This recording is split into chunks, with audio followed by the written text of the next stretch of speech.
Big up. And righty, my Reds, welcome back to Liverpool 12th Man Show. You'll never walk alone is always in my heart, so I hope that it is in yours. And I'm sure that that's possibly one of the reasons why you are joining me today, because I certainly do appreciate all the Reds out there, and I certainly do appreciate even those that aren't Reds. The content or the fact that they're supporting is definitely cool. But we're here to talk a little business on a day. We got an international break coming up this weekend, so we have plenty to get into. I didn't get into a review for the game, but I will get into it at some point this week. All the same, big up to AR, big up to Red for Life, big up to you both. This one's going to be a tough one because it's definitely an emotional farewell to Harvey Elliott, aka Ringlets. The transfer soap opera of Marc Guéhi still is in existence. Shout out to the streets as always. Big up. And also moving on to how Liverpool will possibly line up against Burnley with now an Alexander Isak in our lineup. Yes, that's right. You heard it. So it's so nice. You had to say it twice. Oh man, we definitely have some interesting situations to figure out with some of the players and where they're going to be playing and who's going to be starting and the likes. But it is a sad day because Harvey Elliott is now off to Aston Villa. And also, how could I forget? We'll have a little segment at the end to kind of just take a look at what is known as the virus, the virus known as Manchester United. Absolutely going to be a very interesting segment that I have lined up for you with how Manchester United seemingly just is not the place to go, whether you're a player or a coach. But all the same, grab a drink, or sit down with your meal, share this link, hit the like button, the drill. 50 likes minimum to keep the campaign alive. Let's talk some Liverpool football, though, my people. Should be a good one. And again, like I said, it's going to be a tough one because this is a player that I actually do rate, a player that I enjoy, and a player I think exemplifies a good bit of what it means to be a Liverpool player, someone that loves the badge, loves the support of the fans, supports the fans back as well, and also is just the essence of true essence of what it means to be a Red, and that is Harvey Elliott. The dream and the departure, basically. If you've ever kicked the ball around in a park as a kid, the dream is always to make it to the bigs, playing for your boyhood club or playing for a club that you rate or a club that you've fallen in love with on your own. But for Harvey Elliott, the dream wasn't just a football fantasy, it was a reality, and he lived it. 6 seasons at Liverpool, 150 appearances, 7 major trophies, including last year's Premier League winning medal. He went from signing a contract with Liverpool, eventually singing in the stands with the fans, to pulling on the shirt under the lights of Anfield. That's as special as it gets. Football is cruel sometimes because it does mean that you have to depart from what has become a family environment for this player. And that's exactly it. As much as he's achieved, the reality is he couldn't quite nail down that starring role as he wanted with this new coach. He certainly was a very frequented player, a beloved player under Klopp, but this coach had other aspirations and other ideas for some of the players he wanted to use. So at 22, yes, at the young age of 22, Harvey is moving on to Aston Villa, chasing regular minutes, maybe even a spot with England, and the career he deserves because he is such a good player and such a talented player at that. He left us with class as well, by the way, thanking the supporters, the staff, the club, saying, I'll always have Liverpool in my heart, quote unquote. And you know what? He will. He's one of us, and we'll always have Harvey Elliott in our hearts as well. Maybe, just maybe, we'll see him back in red one day, which is great to see that they did put in not only a sell-on clause, but apparently a buyback clause, which is fantastic. But for now, Villa Park gets a gem in Harvey. So go ahead and, crush it out there. But always know that you'll never walk alone, my friend, or I should say my friend, but my beloved Red. Big up to everyone joining us, by the way. Big up to Pops, Trudon, Red for Life, Mark A. I already gave a shout out to the streets, but I'll give it again. I said Red for Life, I think, but if I didn't, I can say that one again too. AR, shout out to all of you joining us. A good bit of number of you in the chat already. So let's get this rocking and rolling. Does anybody want to say any things about ringlets? I mean, this is now one of the last opportunities we'll have to really give a proper thank you or a proper send off. I know, Mark A. I said friend. I meant I should have said friend. I should have said friend. I was quick to cycle back and make sure that I say it properly. But he almost feels like a friend. He almost feels like a part of the family because he's been here for so long. Harvey Elliott has had a long career with us. And why I say long career is because he's been here for 6 years. That's a healthy career for a lot of players, much less maybe with just one team. It's wild to say that for a 22-year-old, I think. And that's why it's even stranger. I mean, 16, 17, yeah.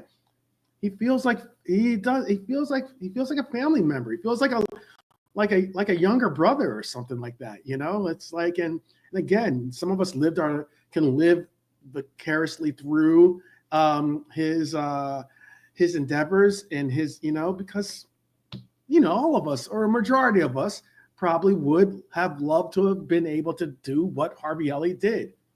I mean, you got to think about it. The man's been a part of a club where he's really, really done some real work, gotten to, and at a young age, has some memorable moments with the club. So again, I appreciate Harvey Elliott. He's lived a dream. He certainly has lived a dream, for sure. Let's see what else anybody's saying. Anybody else got any shouts?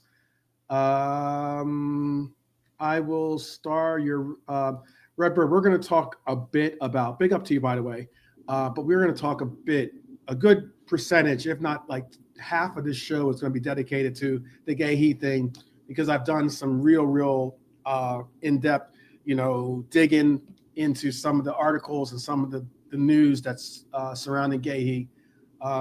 We're definitely going to get into it in a bit. Coming up, actually. Peace out, says Rasta Crab. Peace out. Okay. Mark A says Harvey has lived his dream and some. I would say certainly. Red for Life saying, although it didn't matter. Ultimately, Harvey's goal against PSG is a moment he'll remember. You know what? I get that it didn't matter, but at the time, it did matter a whole lot because it gave us hope. It actually gave us some real going back to Anfield, knowing that we're one up. I understand wasn't a commanding lead in that home and away fixture, but it did provide us at least some bit of, I think it provided us some bit of knowing that all you got to do is hold court, hold home court. And unfortunately, we weren't able to even do that. Some of us have already heard my rants as well. Big up, Pops. Big up, Pops. I definitely am, for sure. I would certainly do that too, by the way. Harvey has a buyback clause, so I'm definitely going to be interested to see how Harvey develops under Emery at Villa. And I think what's fantastic about what's going to happen is that I'm excited that Harvey Elliott's a part of a good coach that can help his game continue to evolve. And that's something that I'm happy to see happen. Whether it means he'll come back to Liverpool or not, that's to be seen. That's to be later seen. But I am happy about the fact that he is under a good coach. Oh, for sure. Nuh-uh. Is it the street's birthday? Get out of here, man. Get out. Is it the street's birthday? For real. Wow. Well, big up. Rasta Crab turning 21. He can finally drink. He can finally legally drink. Big up to you, Rasta Crab. I hope that you enjoy some of those. Now you and Barnes can chill and kick it with some, and Pops can kick it with a glass of rum, or I don't know how you drink your rum, but big up.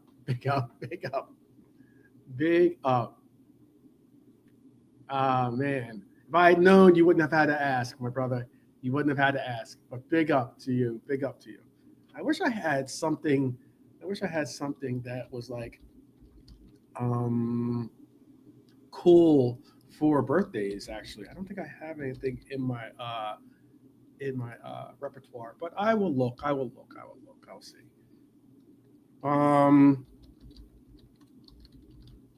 But yes, I'm looking. I am looking as we speak.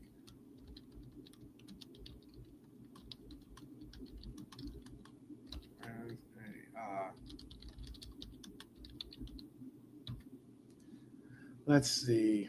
What else are we doing? What are we doing here? I know. It's gonna be good. It's gonna be good. Rasta Crab is going to be out in the streets doing his thing. As long as he's not in his birthday suit, that's all that matters.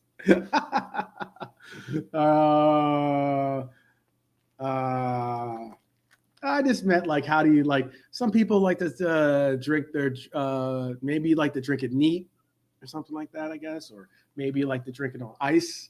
Or I don't know. I'm not that big of a drinker, so I don't know how all the terms. But I'm just trying to take some terms I've heard James Bond say. I just heard some of the things James Bond said.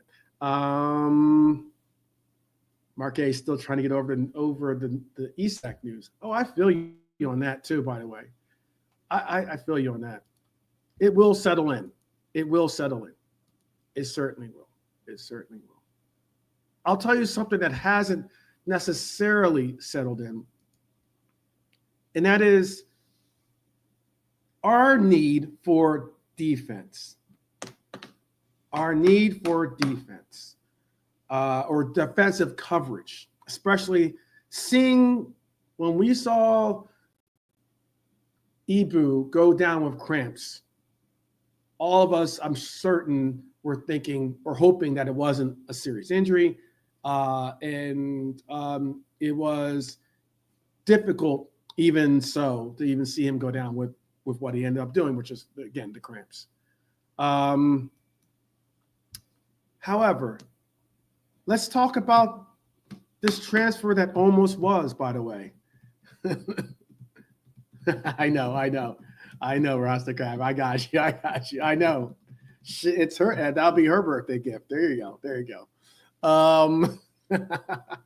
Just totally joking. Marc Guéhi, the Crystal Palace captain, England international, and one of the Premier League's most consistent defenders in the league. On deadline day, Liverpool were this close to getting him to become a Red. Deal sheet was submitted, by the way, which even gave us a couple more hours to possibly hash out the deal. Even though the window closed and we didn't have a deal completed, quote unquote, with a deal sheet submitted, at least then we could possibly still, in those couple hours after the window closed, maybe get one in. But we have to have the deal sheet submitted for that to even happen. But he did a medical. He had a goodbye video recorded, by the way. But then it collapsed. Palace couldn't get a replacement in, and Oliver Glasner threatened to resign, by the way, if his captain was sold. I think that's obviously one of the major factors in why they decided to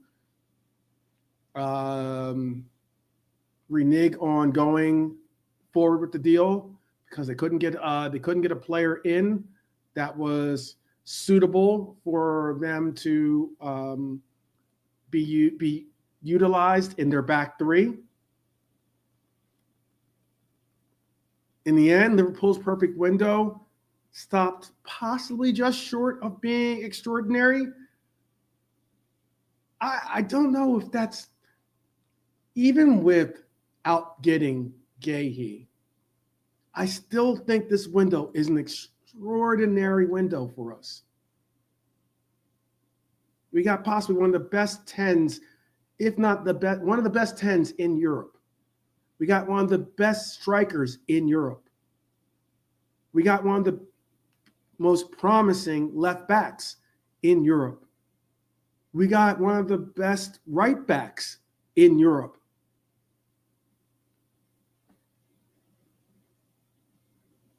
We got an amazing striker, by the way, even separate from Isak. That is 5 players that you could arguably say are all Class A players, if you're giving them a letter grade. Maybe some of you might put a B on Kirkez, or maybe put a B on Frimpong for some of you. But I think they're all pretty much in that Class A top tier as well. And you got it, Pops. You're right about that. I didn't put the keepers. Pops is saying top keeper too. One of the top keepers in Europe right now has to be Mamardashvili, especially from his Euros performances. And I would even go as far as to say, I get it. Some people might not say, oh, well, that's not this window. That was last window, technically. But he joins the club in this window. So, again, a very much necessary, especially with Kelleher now leaving, very necessary thing. 2 amazing strikers. Absolutely. Absolutely. Freddie Woodman. Okay. I don't know if I had Freddie Woodman as a Class A, as a Class A transfer, but some of you might rate Freddie Woodman higher than I do. That's cool. Who do I think? Oh, that's a good question. I thought you were going to ask who do I think, whether it's Ekitike or not. Who do I think? Turn it off. Who do I think will score more, Salah or Isak? That's a very good question. I think Isak will score more goals than Salah this year. I think Salah will score quite a bag of goals. Don't get it twisted. I think Salah will score a bag of goals. But I think ultimately Isak being our point, the tip of the spear for us, I think he will be the guy that ends up getting all the goals or getting the leading amount of goals for our team. I think he could easily get the Golden Boot, possibly. He'll be a candidate for the Golden Boot this year, I think. Pop says Isak. Edward says Isak.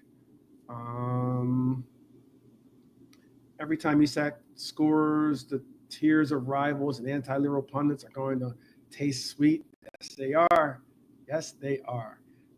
Crab is saying Guehi would have been the cherry on top. He would have been, definitely. That would have been definitely the cherry on top of the sundae, for sure. Hyler's pointing out that's the second time that the Crystal Palace organization has disrespected their coach and also Guehi, and now disrespected. I think even Glasner and also Guehi this time. First, it was the Euro Cup clumsy handling, and now this forcing an ultimatum from the manager. That is poor. It's the reason why I think the same thing that Crab mentioned yesterday. I was hoping that he was going to be a part of or at least part of the chat when I brought it up later towards the end, but he's here now. It's why I think that truthfully, Glasner could be a big time candidate to be the next Manchester United coach. I don't know if Amarin makes it through to next year. But I think at the start of the campaign next year, you most likely will see a new coach, unless Amarin puts something amazing together. You probably will see you probably won't see something other than a sacking.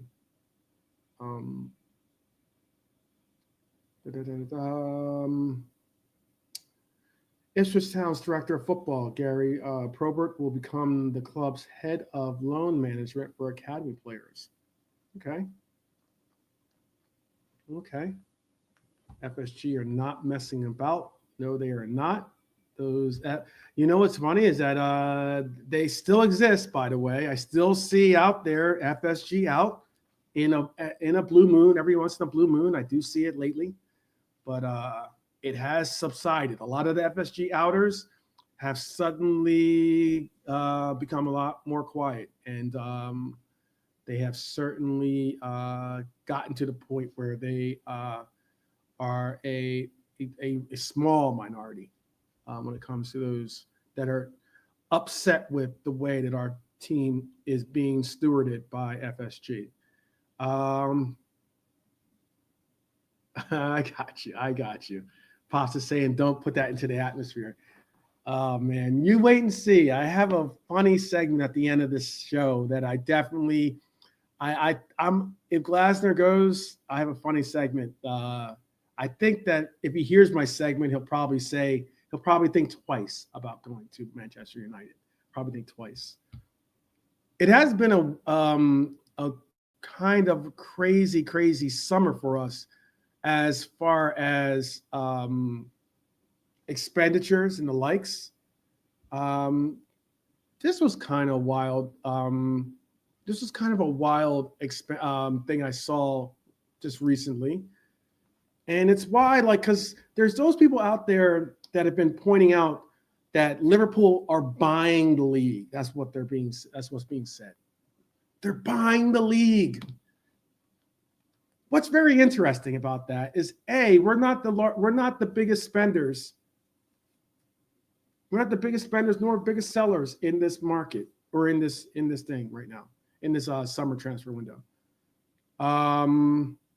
It depends actually on whose list that you're looking at actually with the numbers. But what's even crazier about it is Chelsea Football have sold £314 million worth of players this summer. Let me repeat that. We've sold quite a bit of players, and I'm going to bring that up in a second and then get back to this Guehi stuff. But seriously, Chelsea Football Club have spent sold 314 million pounds worth of players this summer. No club, I repeat this, no club in the history of the Premier League has ever made more from sales in a single transfer window. No club.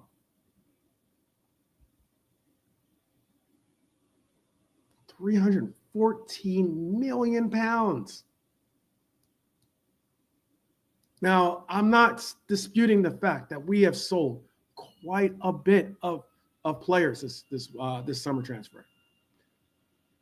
Quite a bit. I took a look at there was and one of these players we didn't sell, we ended up letting go for free. But I took a look at a tweet that was given, and the graphic that they put together was pretty wild. This is what we have been looking at for our sales, at least the good majority of the players that are big name players, at least. There's players that have gone out on loan and the likes. I get that. Look at this. We've sold some very, very good players. This team, what's unique about this campaign this season is that so many of us said so many different things about, optimism for last year. Some of us had us winning the league. I did myself, had us winning the league last year, simply because I believed that our team, with the construction that it had, was so close last year. As long as we could stay healthy, we would be able to compete and, I thought, win the league. This year going in, there was a lot of talk going on that has changed this year. Again, there's those rivals are saying, "Oh, hey, they're trying to buy the league or whatever." That's ridiculous. Because they got to recognize the fact that the team that won the league last season is drastically different than the team that we go into this campaign with. It was fantastic that we're 9 points above in this league, or in this on the table, or 9 points and at top of the table. That's fantastic. But looking at this little graphic, there are some talented players in that list that are no longer a part of this club. And it's a lot of change from a title-winning team.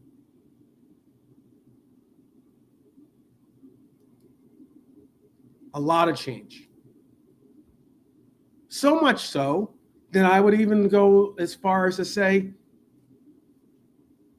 do we remain the favorites to win the league? Considering we're going to have some moments of gelling and the likes. I personally think that we are the champions and it's our title to lose. I think that there's a lot of change happening. There's a lot of change happening, but I think that we'll be able to navigate that change.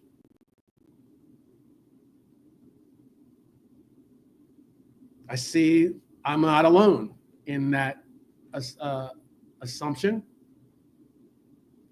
Big up Red Armchair Supporter, by the way. Pop says yes. Edward says yes, we're favorites. Red Armchair Supporter says definitely favorites.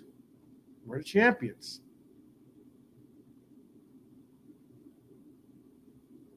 But I've seen some pundits out there, Sky Sports pundits, BBC pundits on those big-time shows,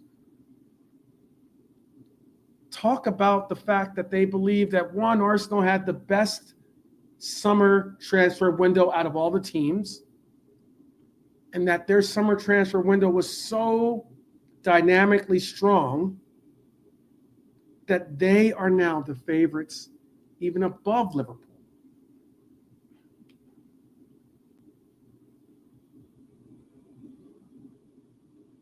I don't necessarily agree with those pundits at all.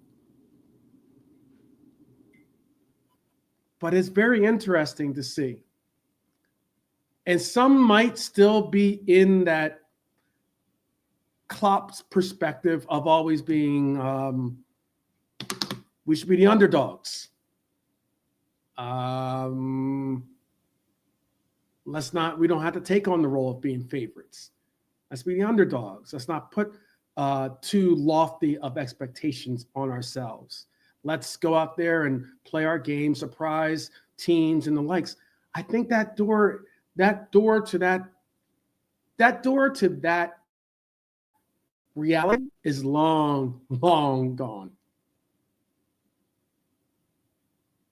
We are now going to have a target on our back as being not only the champions, but being the big time spenders. And that's where it's going to be very interesting with how we navigate the gelling of this team, figuring out what we're going to do with the formation and the presence and structure of this team. I know that there's often that term, it's a nice headache to have. Some people say that, and you hear it.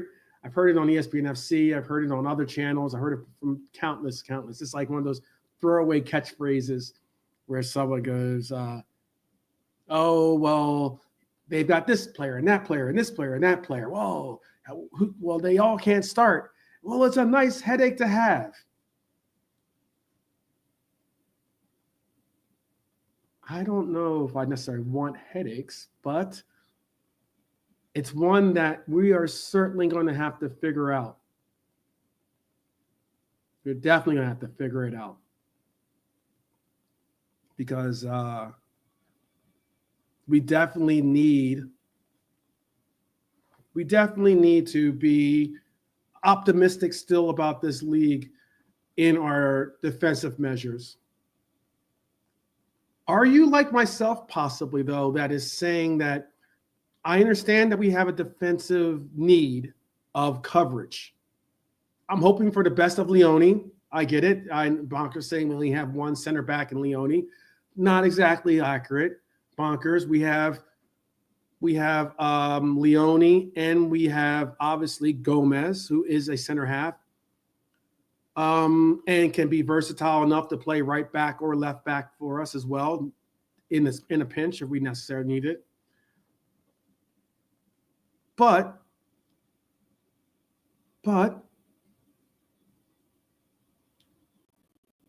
is it that maybe we have the blessing of such an offensive, I know people always say the defense wins championships, but maybe we have the blessing of knowing that our defense isn't poor. Let's not go too dramatic with it. It's not like it's not like we're looking at like West Ham's defense or, some of the defenses that we've seen in the league so far, some of the displays that we've seen early in the season. But maybe it could be, and you could tell me if you feel confident to rest all of our laurels on winning the league under this pretense. Maybe the fact of our offense is so potent that we should be able to get over the line 9 out of the 10 times just from our offensive output. Yes, you might score on us. But being that we have arguably, in my opinion, most likely in some of your opinions out there too, the best goalkeeper in the league in Ali, being that we do have Virgil van Dijk, being that we do have Ibu, possibly one of the best center halves combinations in the league, we do have a defense. It's a lot to put on their shoulders, albeit. But with our offense, maybe the concept is we just go out and outscore teams. I mean, I only imagine what this team would have done under a Klopp system, being the system that just says, just go out there, gang and press, and just go score a goal after goal after goal. But I'm asking an honest question. Do we realistically think that our offensive prowess, the positives that come with our offense, will overshadow any of the disparities or negatives that people have with our defense? Are we confident that we can get through a season like that?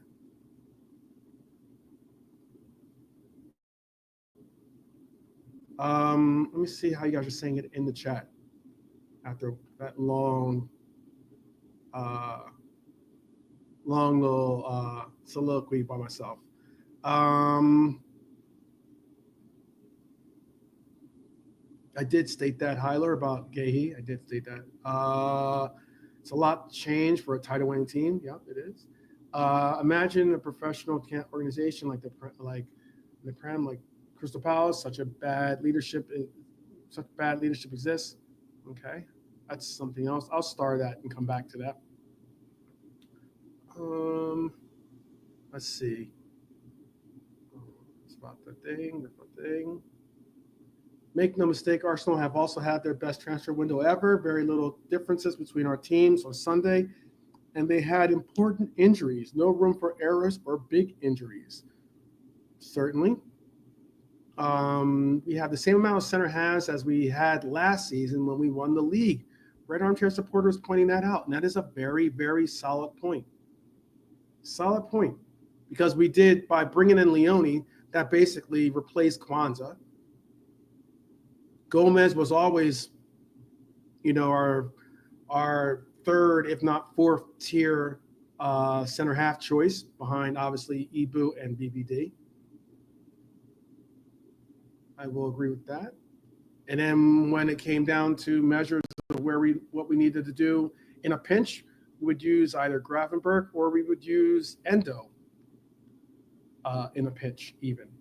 So you're right about that. So maybe it's not as bad as we think it is.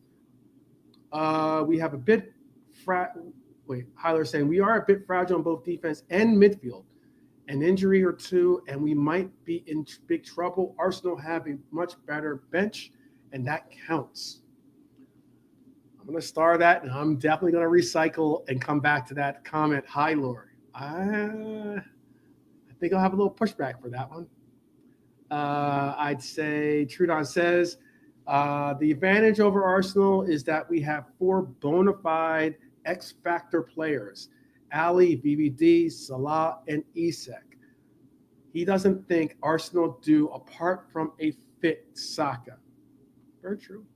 You might throw in Eze into there now. You might throw in Eze. Depends on how well he adjusts to the scheme.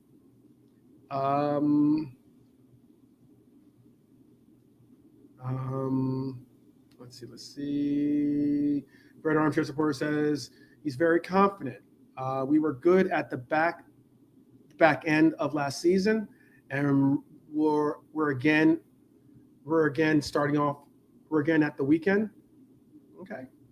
Pops is saying we just need to be lucky of injuries and we move. Okay. I think that would be attested to a lot of different teams.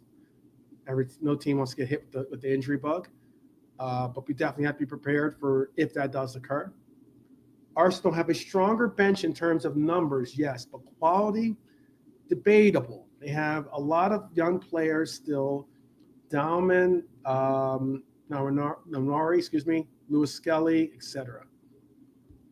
Gomez and Ibu, but can they stay fit all seasons as bonkers? Big up Dara, by the way. Big up. Trudon rather have Chiesa over Madueke. I will agree with you on that, Trudon. I think Chiesa is going to have an opportunity to be a real difference maker this year.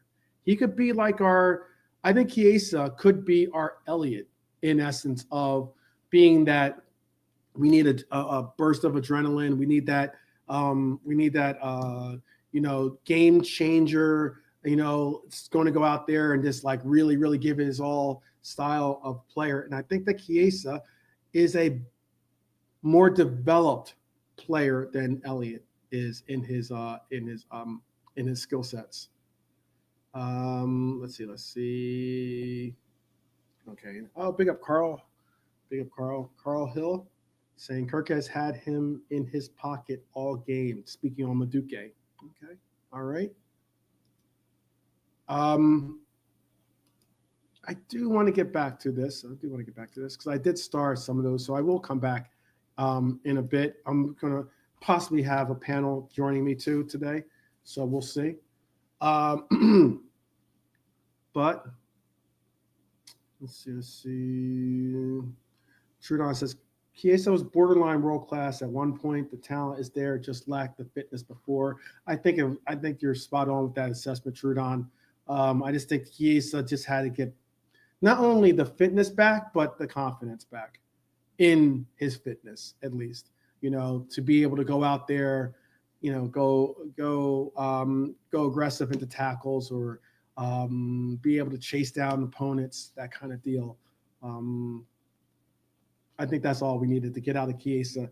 The extra time, maybe on the sidelines, the extra moments of not only seeing us win the title with limited amounts of his inclusion, but knowing that he wants to be looked at as on the same level as his teammates, and also knowing he possibly has a talent, if not better than some of his teammates. I'm sure he's probably itching at the possibility of or the opportunity of getting out there and showing that he is ready to be considered world class again.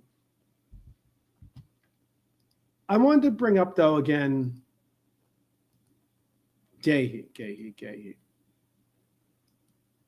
Because why was Guehi so rated so highly at Anfield?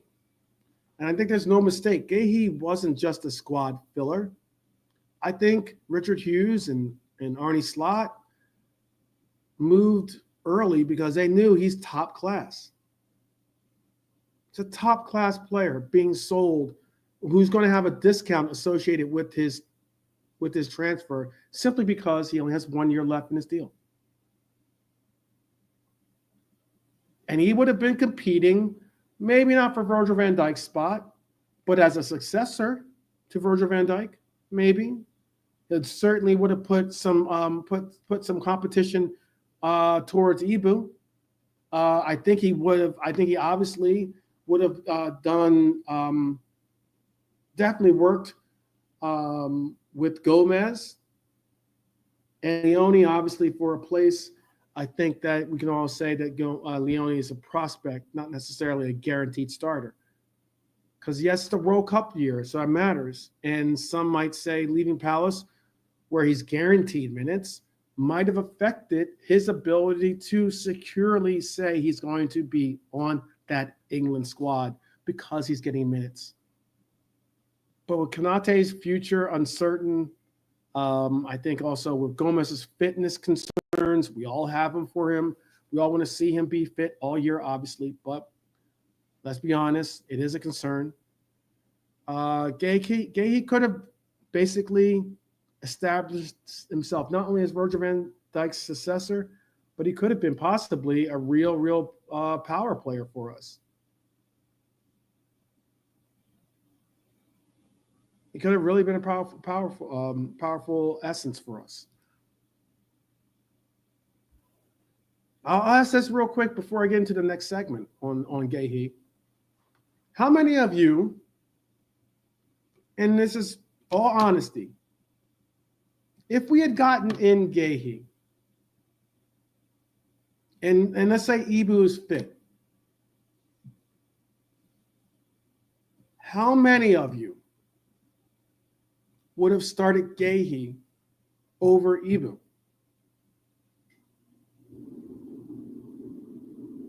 You can just say, I would have, or yes. Just say, how many of you would have started Guehi over Ibu if we had actually gotten him over the line?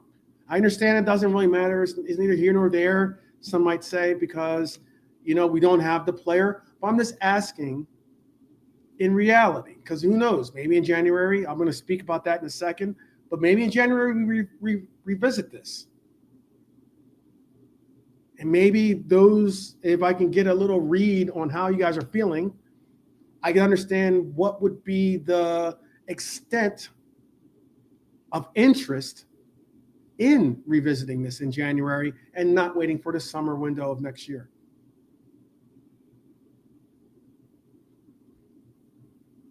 Dara says Guehi.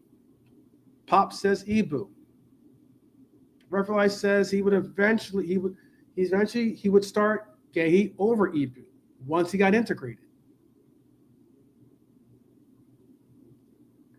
Red Armchair Support says depends on who we're playing. He would just implement whoever is the better player for that team. Trudon says Guehi. Carl Hill says he prefers Gomez over both of them, to be honest, next to Virgil. Everyone forgets their time together, and he was solid when he came on Sunday. Carl, you must have missed yesterday. You can definitely check out yesterday's episode, because I wanted so bold to say that I think that Gomez is Virgil van Dijk's best partner in the history of his partners. I think that the best partnership VVD has been with Gomez as his partner, and it was tough because I wanted to say possibly Matip, but I had Gomez beating out Matip, and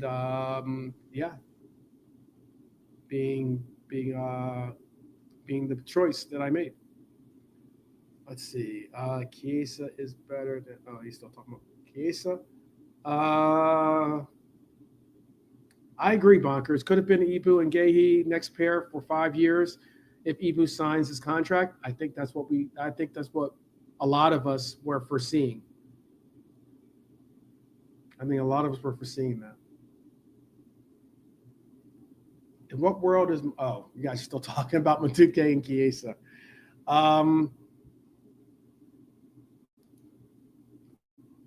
It's a unique situation with Guehi, though, because we've laid the groundwork. We already went through the working of getting the details done for a deal. If we were able to sign them, we've already gone through a medical. Obviously, we'd have to revisit that medical whenever we do make the signature, whether it's in January or summer. But the silver lining is just that we have already laid the groundwork. Guehi knows a Champions League club is what he wants.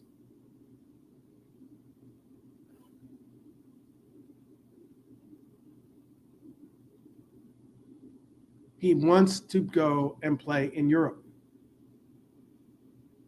And if not now, then maybe give Crystal Palace a chance to really get their act together.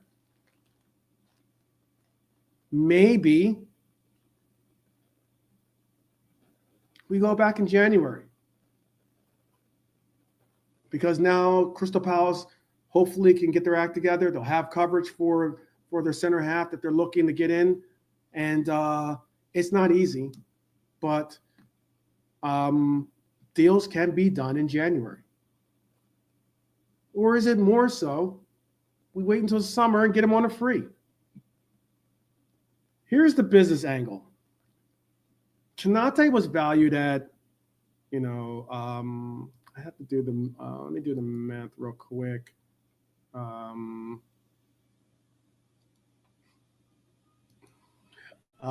do the math real quick. I'm sorry. I just saw something, I think.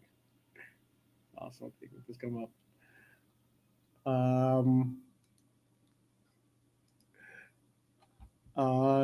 Rasta Crab, please tell me if you 40 million, I think it was. Yeah, I had the conversion in dollars, so that's what I was trying to put it in pounds. But I think that I think he was rated at 40 to 45 million pounds, even with the 1 year left on his deal. That's what we would hope we would expressly appreciate in trying to get. But tell me, I do have something for if Rasta Crab is a part of the chat, please tell me. If not, I'll try to text him. Pops, maybe can you text him to just come if he gets a chance to just if he's already left the stream to rejoin for a second. I do have something special to share with him as well, by the way, just in case. Just in case he doesn't see my text. I'm sure he'll answer yours as well. But so, do you think he's going to be? How many of you think that we're going to get Guehi in January? How many of you think we're going to get Guehi in January? Because, like I said, 40 million-ish, let's call it that for Konate. That's about what he's probably rated at with the 1 year left on his deal.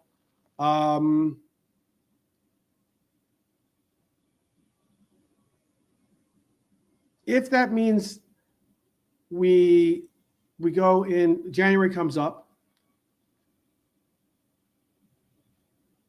and hypothetically someone offers us 40 million, let's say someone hypothetically offers us up 45 million, let's say, for Ibu. And Crystal Palace has done their business. Do you tap out? If we can't, and this is if we can't get a deal worked, and it looks like we're not going to get a deal worked with Ibu. Would it be more beneficial for us to just do what we did with Trent and basically eat the fact that we're going to have a player leaving on a free? Or do we cash out on Ibu for 45 million in January? Do we revisit there's so many questions. And they're complex questions because I know that what we're trying to do is get depth. And us going in and letting Ibu go and possibly bringing in Guehi isn't providing us the depth. It's reassuring us that we have a player that's going to go forward with us beyond this year.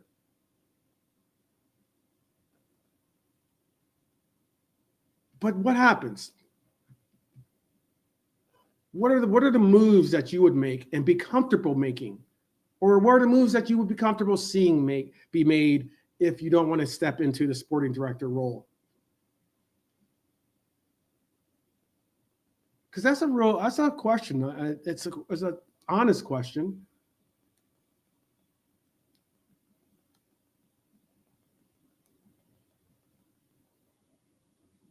$35 million plus 10%, now 15 million to 20 million in January. So you think that we could get him for 15 to 20 million because it's only half the year left now, as opposed to his, is that what you're saying, Bonkers?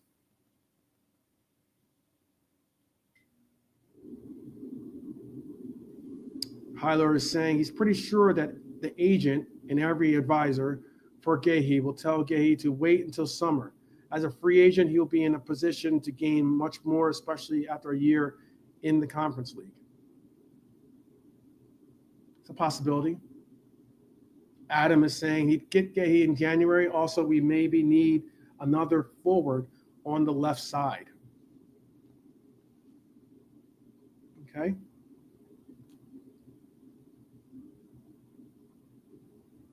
If bringing in Guehi meant that we were going to sell Ibu, would you guys be okay with that?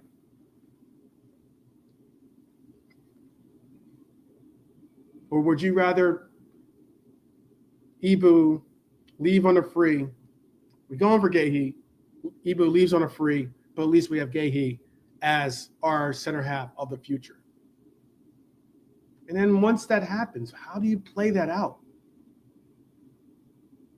How do you play that out? How do you play that scenario where do you say, okay, I'm trying to maximize as much out of Ibu as I can since he's leaving on the free?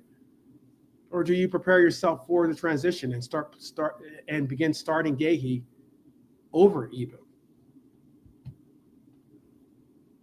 It's a real question, I think. It's a real solid answer. I would love to hear from you.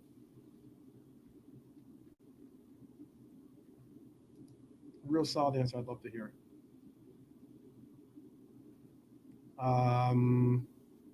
Because there are some twists to this measure.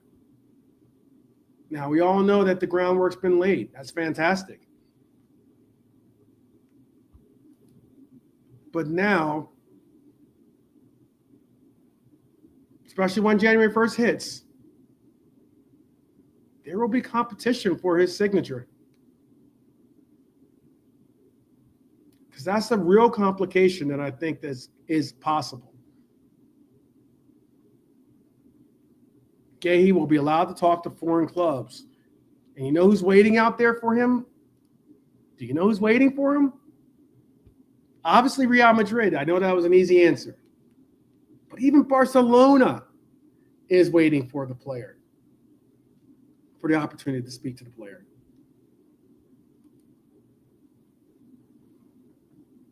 There are publications out there reporting that both clubs want him on a pre-contract. So they'll be actively looking to get him signed. Palace rejected Liverpool's offer this summer. I get that. But they can't stop Guehi from talking to other clubs once the new year hits. And neither can we. Red Armchair supporter saying he said he only wants Liverpool. I hope that's the case, Red Armchair supporter. We've heard others say the same, not necessarily about Liverpool, but about other teams.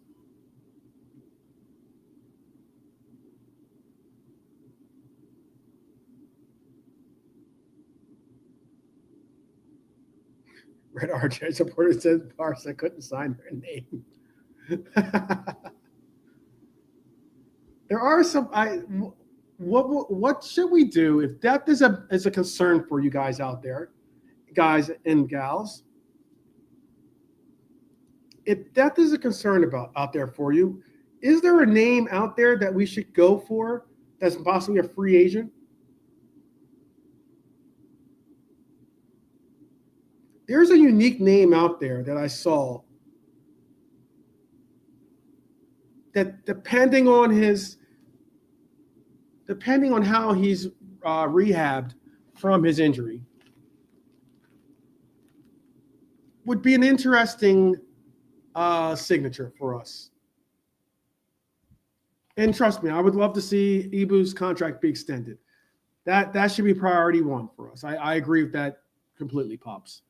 I agree with that completely. But there are other names out there in the market.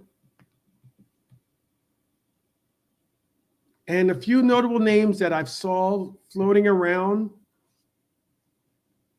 and this isn't saying this is for depth, not for, hey, we're trying to find a starter, or hey, we're trying to find someone who's going to be our future. This is for depth. Takahiro Tomiyasu. He's a free agent now. He's left Arsenal. He's a free agent now. He's recovering from knee surgery, obviously.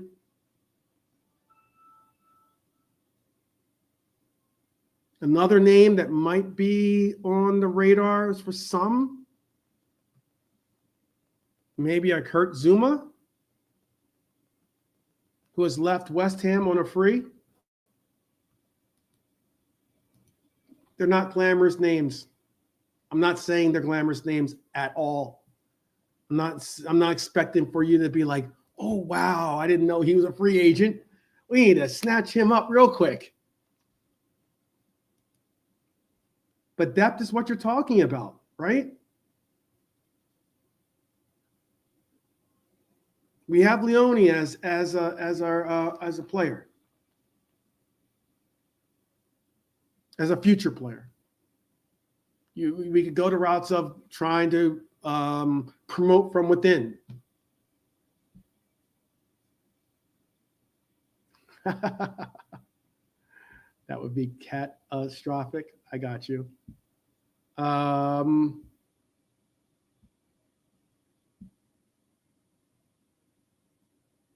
what would you like to see happen? I get they're not glamorous names, but if Guehi isn't someone that we move towards, a free agent is a player we can bring in now, as opposed to have to wait till January. So depth is your concern about our run just to get to January.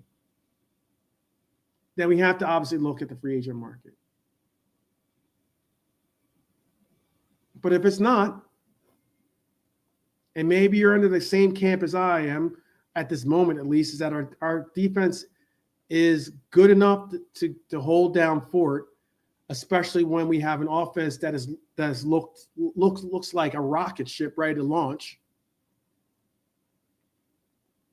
I think we could be okay.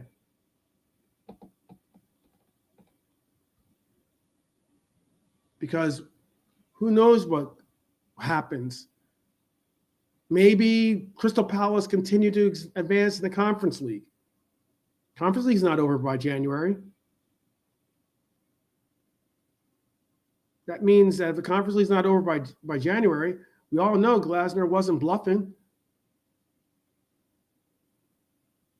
After Palace's win over Villa, he's doubled down. He said that they had an agreement to sell only if they had a replacement. No replacement means no sale.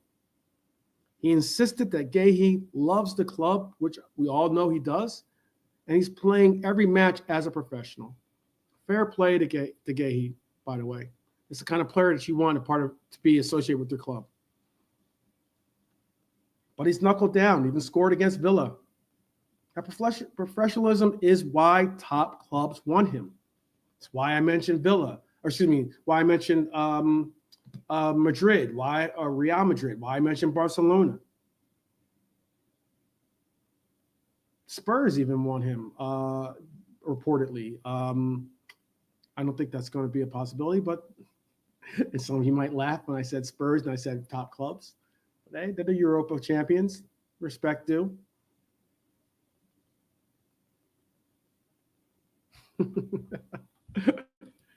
Respect due. But what happens next is the big question. Apparently, Liverpool will meet with Guehi later on this month. That's been the reports. Apparently, we're going to meet with him later on this month, have another discussion, maybe solidify a move for the January window, or re-emphasize the fact that we're interested in him and that we'll go for him again in January to see if Crystal Palace has their cards in order. Maybe with the extra time they can get it as such. Or maybe we discuss things and say, hey, you know what? We understand that you're not going to be making a move this year. And if that's the case, we're still very interested. And for summertime, you'll be our first phone call. But we are expected to make another push in January. Konaté's deal, just as Pop suggested, should be a priority and an extension. If we do extend Konaté's deal, does that impact whether Guehi wants to sign here, though?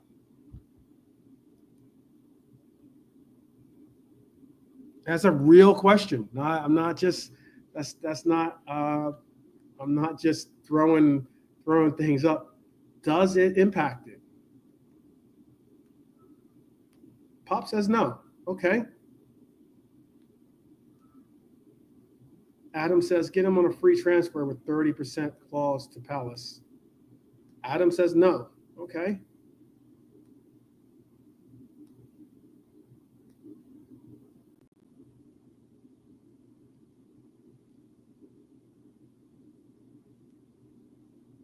Red Armchair Support says no. That's it. All right. So his deal has no impact. It's a very, very interesting perspective. CJ says yes. Free transfer now that it is. Oh, no. Free, meaning like it could be a free transfer. I get what you're saying.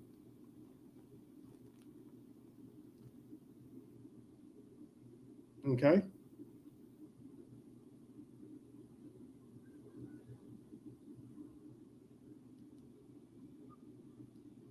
I'm very interested. Very, very interested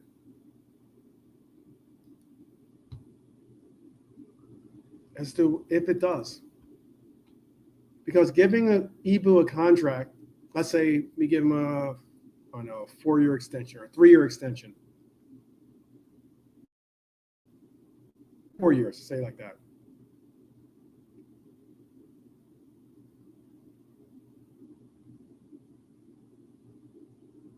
I don't think Virgil van Dijk is going to be moved on from next year.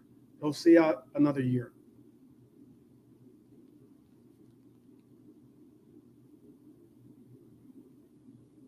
It would also mean, though, that what do you do with trying to divvy up the minutes for Ibu and Guehi? Pop says it's future proofing the team. Okay.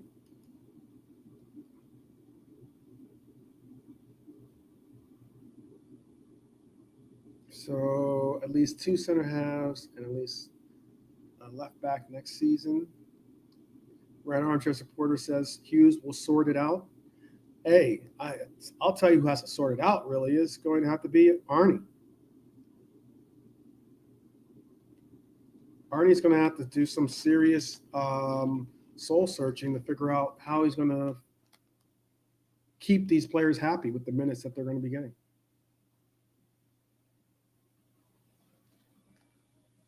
And then CJ wants Wharton next year. Okay, I got you. CJ is part of the Irishman campaign to bring in Wharton. I got you. I don't mind if we bring in Wharton, but I am staunchly a supporter of Grav and what he does for us at DM. I'm really appreciative of what he does and what he brings, and how I think that all these players are great and all well and good, but we know that Grav does suit us for a lot of what we look for from a DM currently. But people are welcome to their own. People are welcome to their own choices and opinions towards who they would prefer at the role. Um,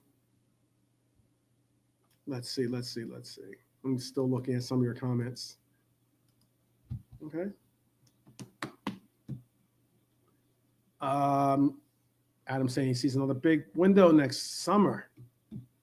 If we get this Guehi deal in, I don't know if it's going to be. It's not as. I don't think it's going to be nearly as big as what we had this summer, but it will be. It will be a good window. Still the same. We will make a couple acquisitions during the next summer window as well.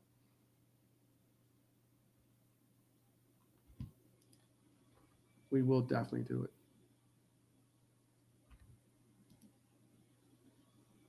All right. Well then, let me see if I can bring up this stuff. Um,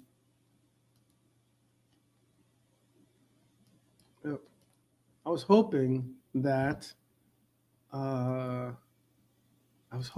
Crab was going to be back or be able to come back for this, but I'll try to hold off. I'll leave it as the parting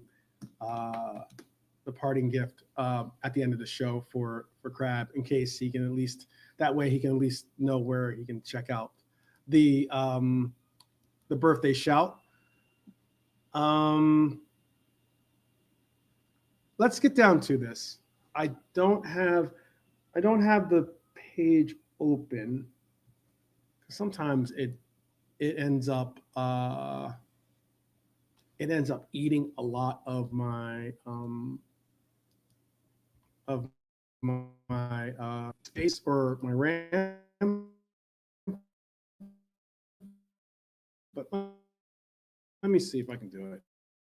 Hold on. Let me bring up lineup builder on who you personally think is going to be on our squad come when we get back from the break, because I do have a little sneak peek at what I thought or think possibly might be the team that we utilized.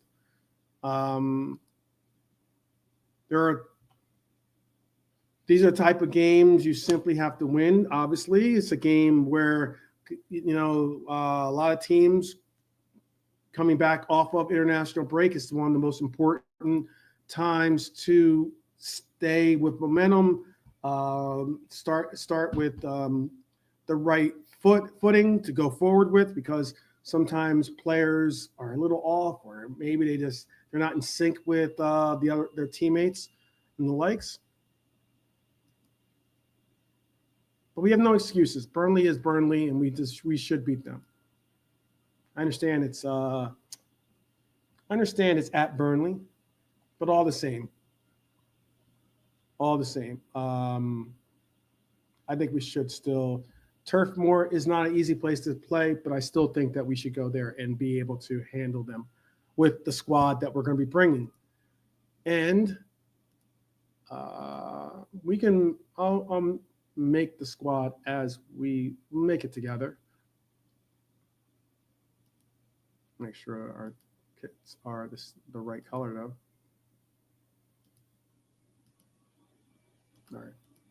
All right. Let me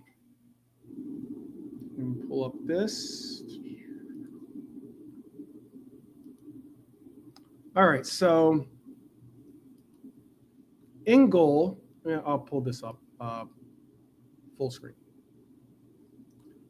For this Burnley matchup that we have coming up, I know it's a week away. It's more than a week away. All right, I get that.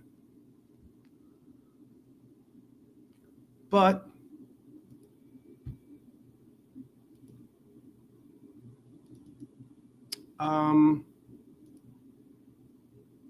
in goal, I think it's pretty obvious that it would be Allison. All right.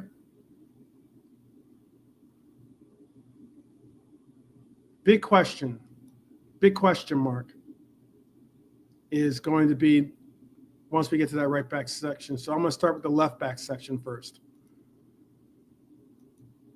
I think at left back, I'm hoping that Kirkaz has found his rhythm and his rhyme. I'm going to put Kirkaz in as the left back. Now, once you get over to our captain, obviously will start, especially since we don't have Guehi. Hopefully Ibu's cramping and everything else. It's just a cramping.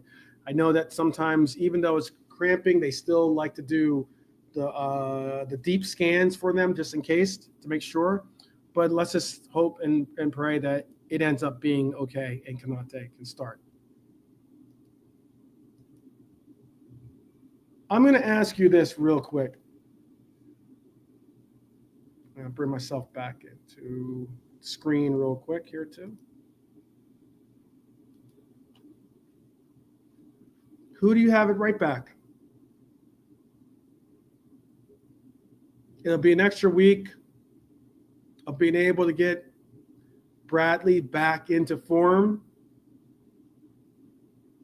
That week is supposed to be the week that Frimpong would be able to return to service.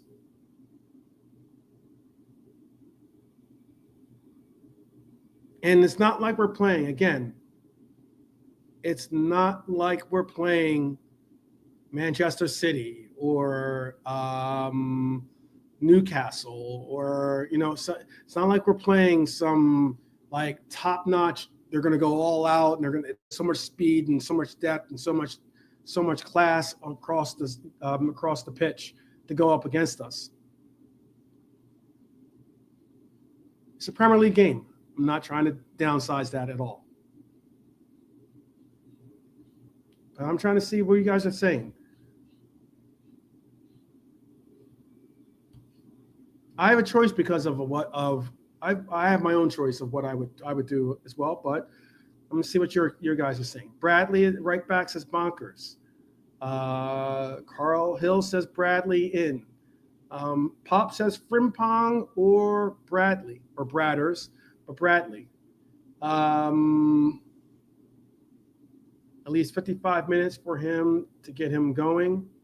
Is he's speaking about Bradley. Kevin says rest both of them. Okay. Who do you have? And Dom's on fire, so I assume you're saying start Dom. Bonker says put Frimpong on the bench. Bless up. Definitely. Big up. Bayesian in the house. You got another Bayesian in the house. Big up, Barnes.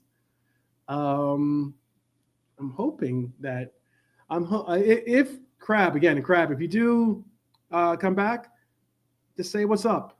Even if you're just listening, just say what's up, so I know that you're back, and then I can show you your little birthday gift. But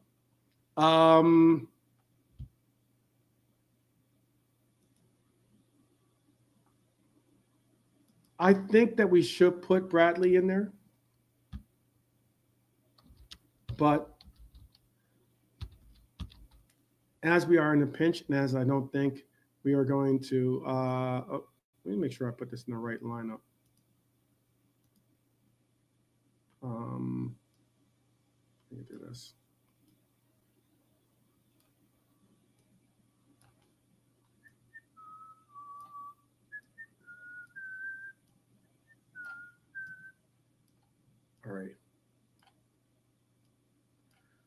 All right. So I'm going to say Dominic Szoboszlai.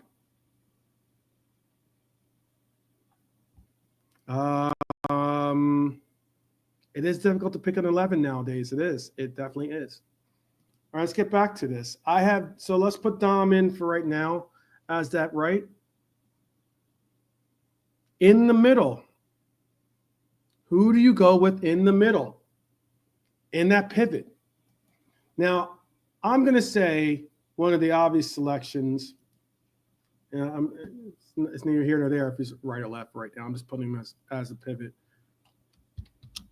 But I'm going with my guy, Gravy. I think Gravy definitely starts. Now, next to him is a different story, though. McAllister is the most likely choice in selection. Some could be giving a shout out to Nalante, by the way. Some could be giving a shout for Endo to be that choice. I know, I said it, and I don't mind saying it. Shout out to our samurai. And then there are some of us that could say, give the shout to Curtis Jones as that pivot.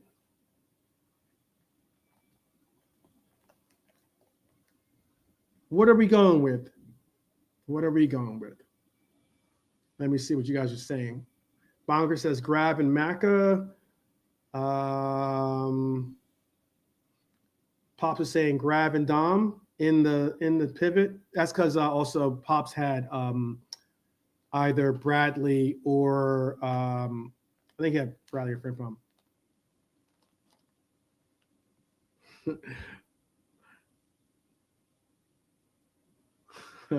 Barnes is being stupid. Big up, Barnes.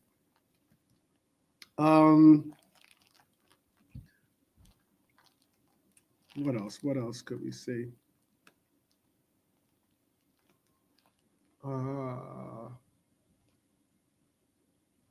Adam has Dom. Barnes has Grav and Mac. Carl Hill said Jones. Shout out Carl. I like Carl. But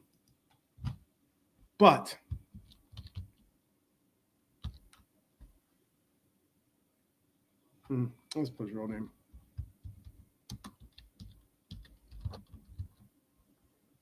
I didn't put anyone else's nickname, so I was about to put his nickname in there. I have to go probably McAllister. I think he'll go with McAllister, and he'll go McAllister because McAllister, a fit McAllister is, I think, a choice that you'll see be made.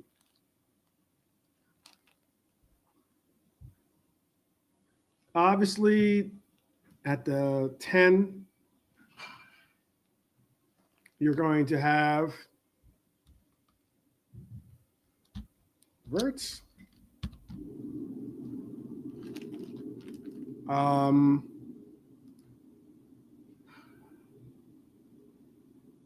just put in Salah right now. It's starting to get interesting.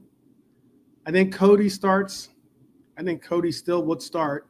But I'm going to ask this question again. And this is, again, something that where it gets very, very, very, I won't say clunky, but it will get very interesting for us when it comes to these selections.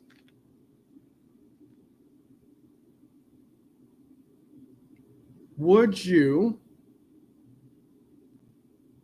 even sit Ekitike at the moment, who is on absolute fire?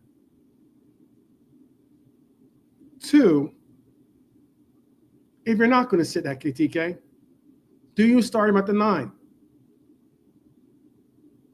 And I say that specifically because you could put him at left wing and still start Isak.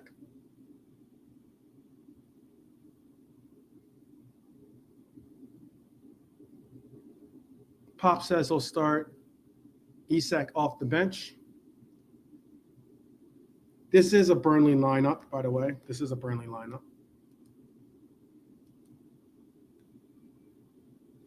There are a lot of choices that can be made. Let me work my microphone real quick. 1 second.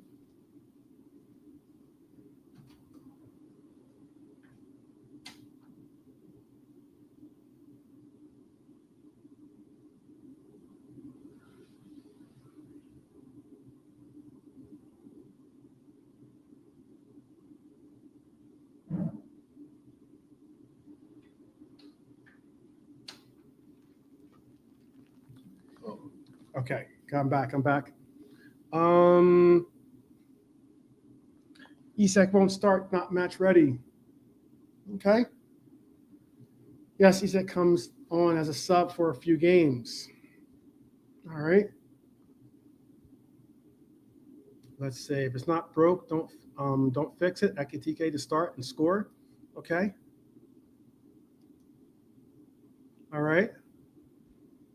Let's have some fun then. If this isn't for Burnley, if none of you want to go as far as to say this is for specifically just for Burnley, let me look at the lineup here. Or excuse me, the matches. We have Burnley, then we have Southampton at home for the League Cup, right? And then we have Atletico Madrid for Champions League. Let me tell you this. Let me ask you this seriously. If Isak is not ready for this Burnley game, when do you expect for him to be implemented into this lineup? Because you got to recognize. So does that mean that we start him for our first Champions League game?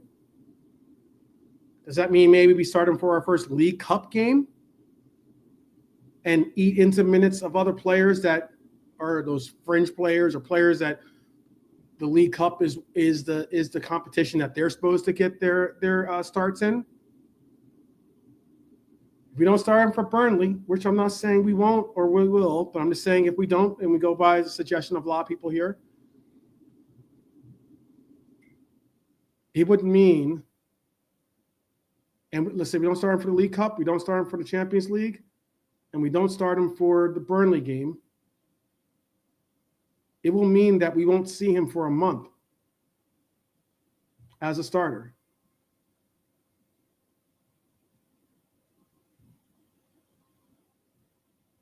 And it also means that we would then have to possibly start him in the Merseyside derby.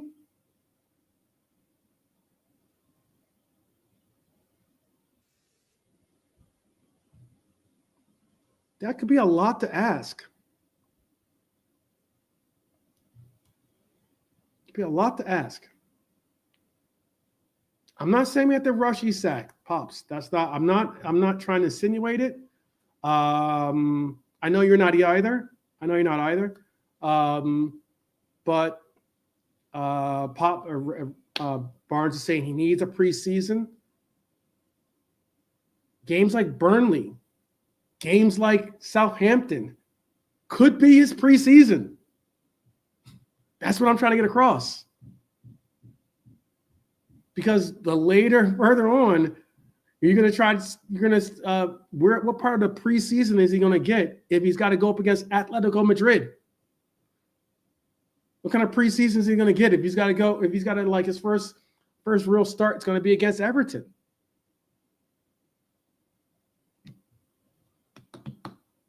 It'll be a tough. Crystal Palace on the road is a tough matchup for us. Let's be honest. Especially with some of the headlines that are probably going to be connected with the Guehi stuff, but still, we always go into Crystal Palace and they play us well up there. Shout out Nalante, big up, brother. Thank you for joining. By the way. Yeah, no, good talk. Big up the chat. Yeah, big up.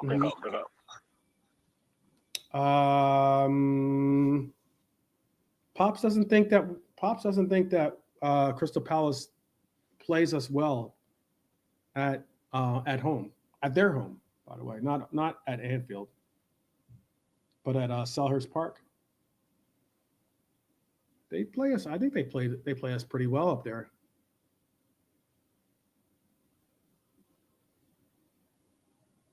Oh goodness, Pops is not trying to have any of it. Nalante.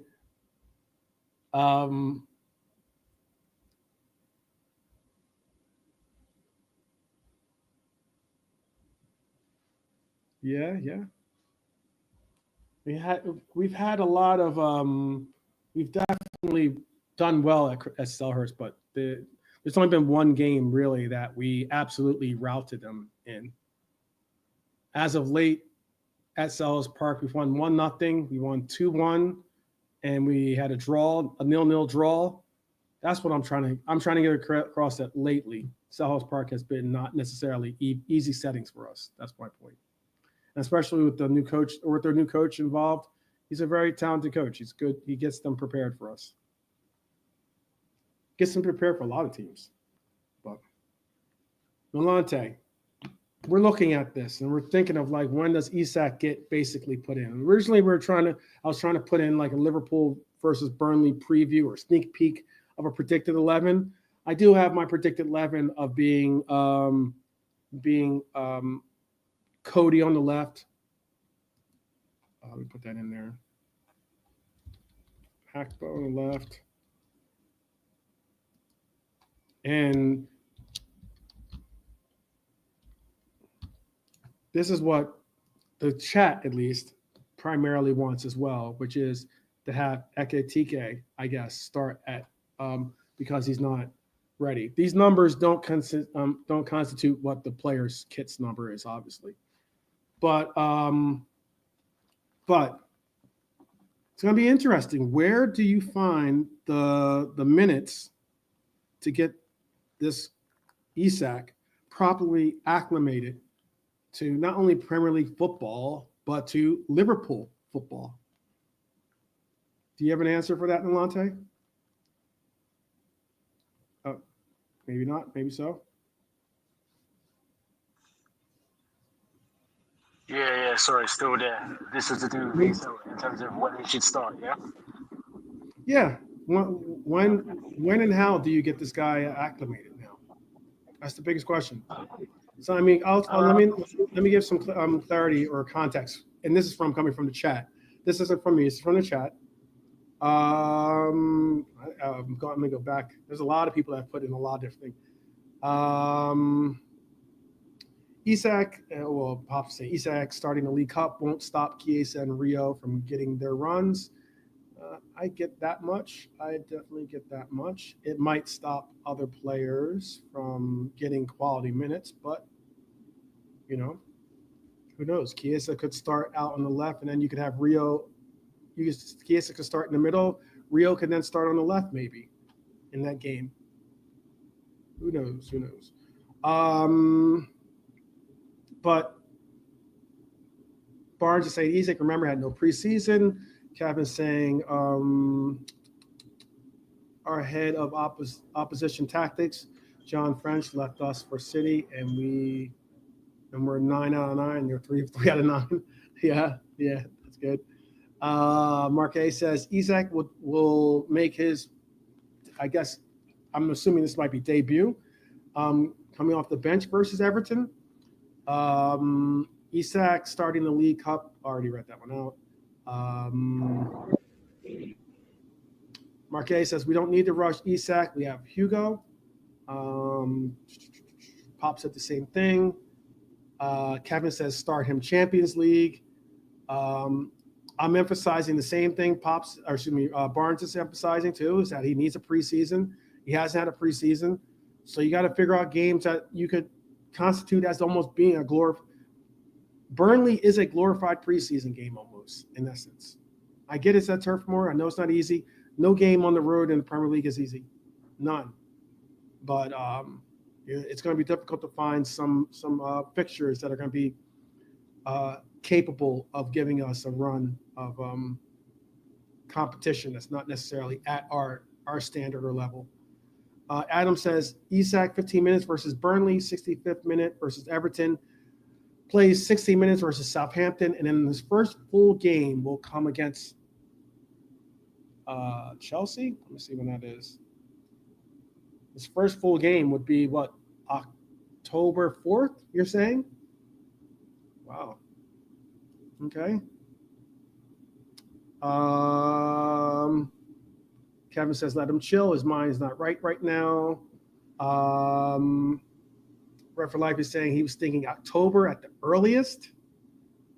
Carl, you might have to call in sometimes when we have a call in. I like how you're thinking. Play a 4-4-2. There you go.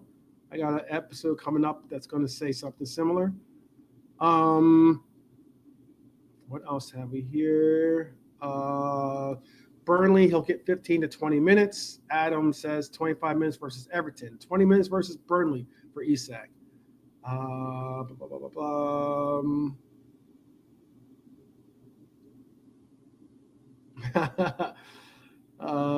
Kevin. Yeah, Kevin.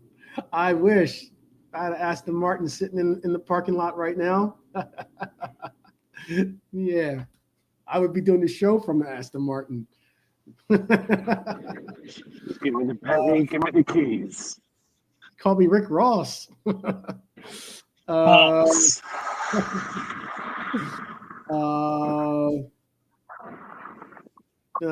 Pop says Pals are a good side, but going there isn't a big deal.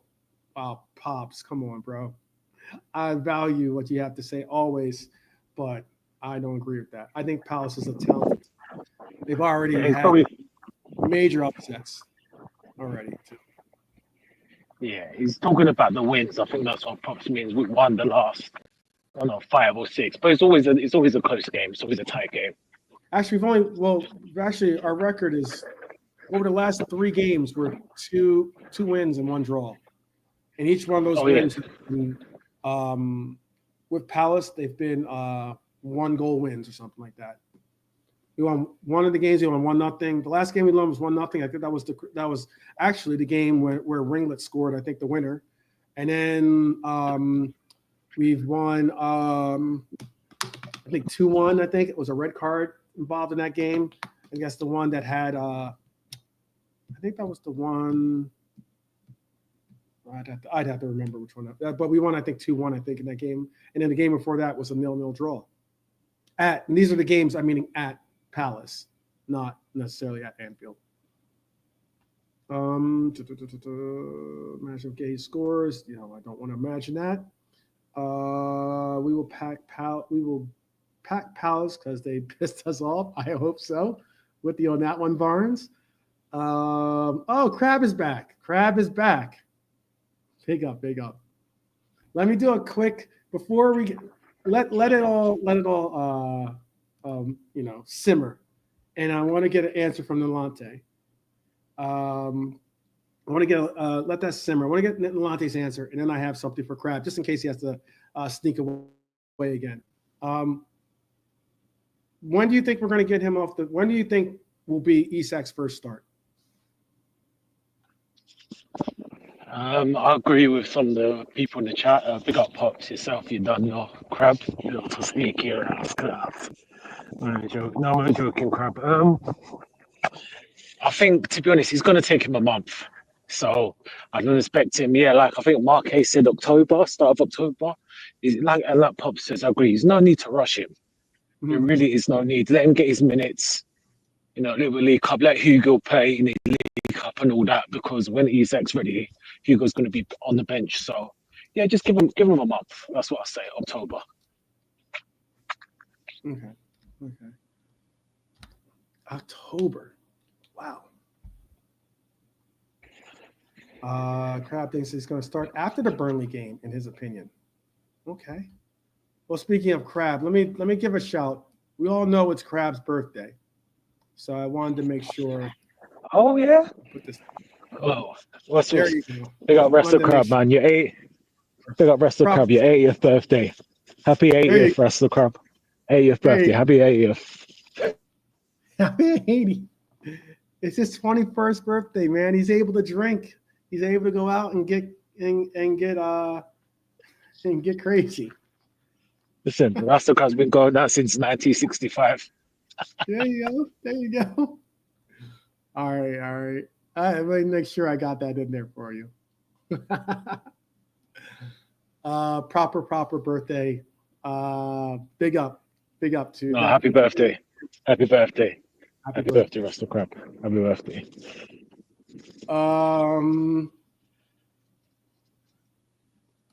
So Burnley.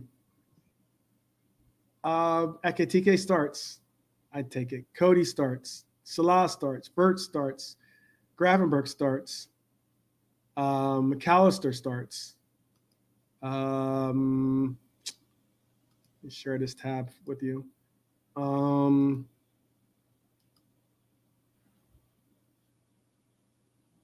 on. Buns? Chopped liver? Where's your mind going? Chopped liver? I was just agreeing with you with Isak. Starting October. Chopped liver? Yeah, Barnes. You don't know where your mind going. No, in the chat, no. Barnes. Adrian Barnes. Not you, Tom. Not you. That's what I was thinking. Chopped liver's like, huh? Where's he going with this?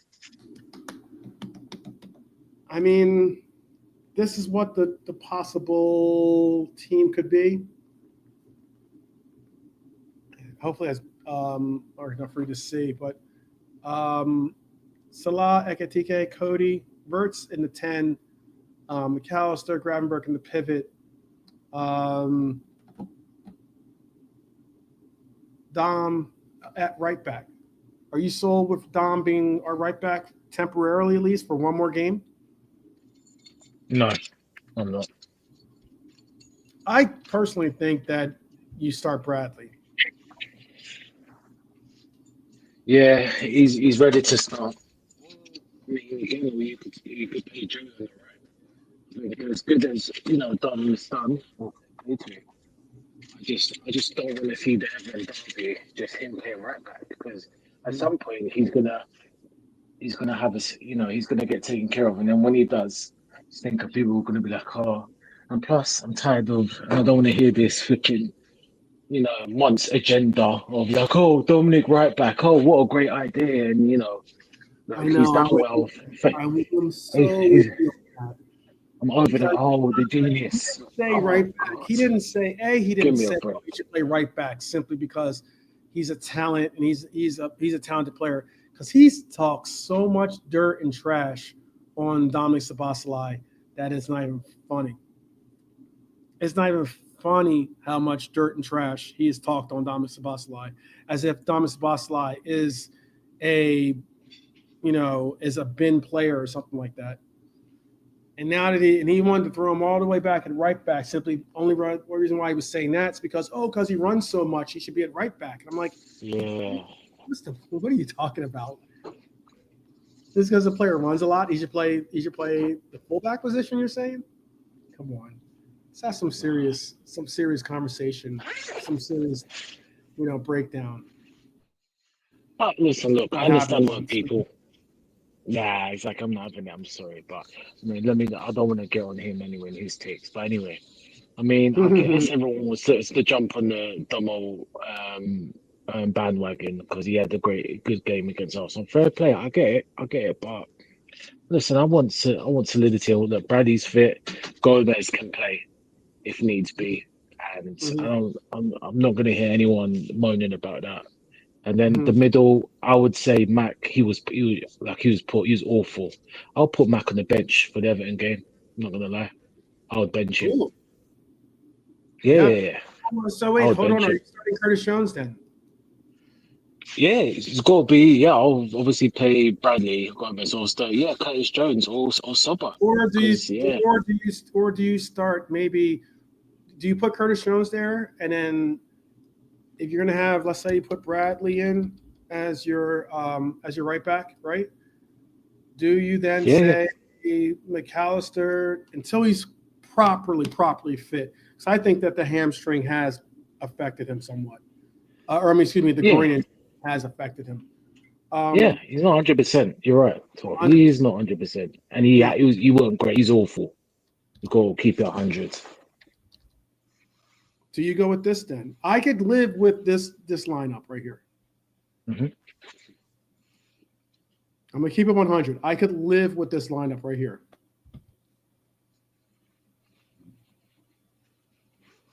Ali and Yeah, goal. Kirkes, VVD, Kanate, and Bradley on the right. Grav, Dom, Verts, Salah, Cody, and Eketike, and Hugo Boss in the middle.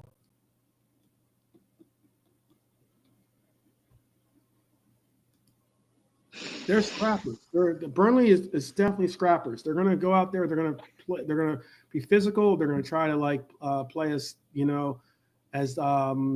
physically as possible.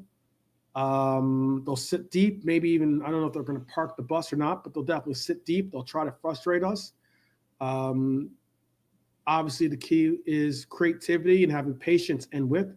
I'm hoping Kirkes can provide that. I think Bradley could provide some of that as well, and possibly even better. I think Bradley could possibly provide it better than Dominic Szoboszlai could provide it to us, to be honest with you. Maybe have Isak on the bench as a player that you could bring in late in this game.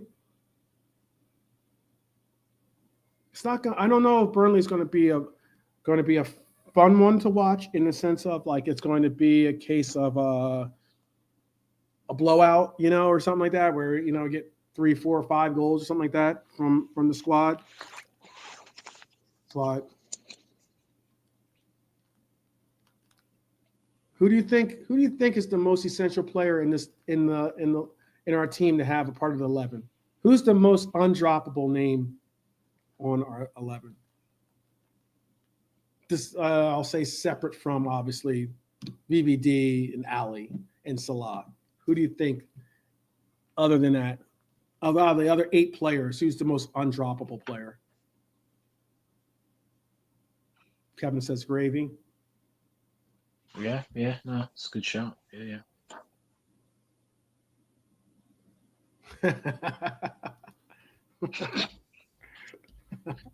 I see you. I see you. There you go. Barnes, I like it. Why has it turned over a new Barnes, leaf? yeah, he's turning a new leaf. I like it. I like it. Barnes Become a is new turning man. a leaf.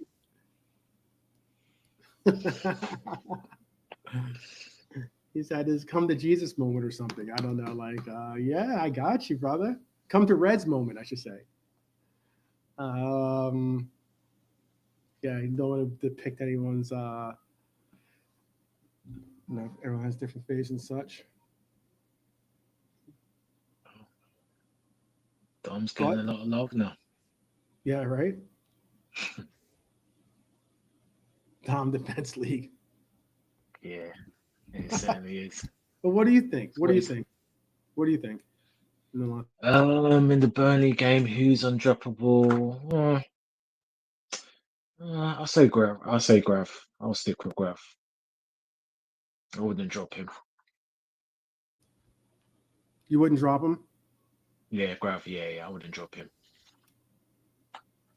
at this moment. There could be a shout that Dom is the most undroppable player out of all of our players. Yeah, I guess so. Form wise, but it Form just depends. Form wise, yeah, wise. that makes sense. It just depends what if that's the case. It just depends where Slot wants to do with him because he's becoming a useful. He's becoming a well. He's got more quality on the ball, but he's becoming it in terms of a little bit of a James Milner Mm-hmm. in the sense of that, but with more, you know, different attributes. So yeah, you could. Um, yeah, I would like I said, I'll push him back in the midfield for It Burnley after the becomes. break. I agree with you on figuring out some way to figure out how to get Dom to keep Dom in the game. But see, I the thing agree. is with the yeah, but the thing is with Dom, like I said, when he's in the double pivot, from what I've seen of him, sometimes he does go to sleep defensively. And if you're gonna be in that, I need him to be better. But again, I think the game, who was he with? McAllister. It was all right. It was all right. But again, it's just the defensive aspect and get Hmm. attacked, and that's a little bit of a worry for me. Hmm. All right, Beijing, easy, you think? Who's the No, rest of the Beijing? man. Come on, listen, hey, I might start slaying them right now. What you gonna do, huh? What you gonna do over there? Huh? I'm joking, but yeah, no, it's just how Slot has to adapt to the team. I mean, yeah, I think your team for me, yeah, that's fine. That's fine, but I mean, no, he said, but certain players need to watch their back because I tell you what, man, you know, because well, I hope so, but yeah. But we'll see. We'll see. Before we run out of time here, let me take this. Let me move this down. Before we run out of time, I want to give a proper shout and also proper attention, I guess you could say. It's a step outside of Anfield for a moment and an opportunity for us to just enjoy the scenery, enjoy the confines of what's going on in the rest of the football world. And that is going to include Erik Ten Hag has now been fired from Leverkusen. Yeah, I feel Two sorry games for him into actually. the season, Leverkusen said, thanks, but no thanks. By the way, no one wants to necessarily, no one wants to see anyone get fired per se. Okay. Everyone understands that everyone's got livelihoods and families and the likes. This is going on just the comedic value of the fact that it's 2 games into the season. He left a comment saying the decision came as a complete surprise. To part ways with a manager after just 2 league matches is unprecedented. A new coach deserves the space to implement his vision, set the standards, shape the squad, and leave his mark on the style of play. Throughout my career, or throughout his career, every season I have been able to see through to the end as a coach has brought success. Bold, very bold to say that.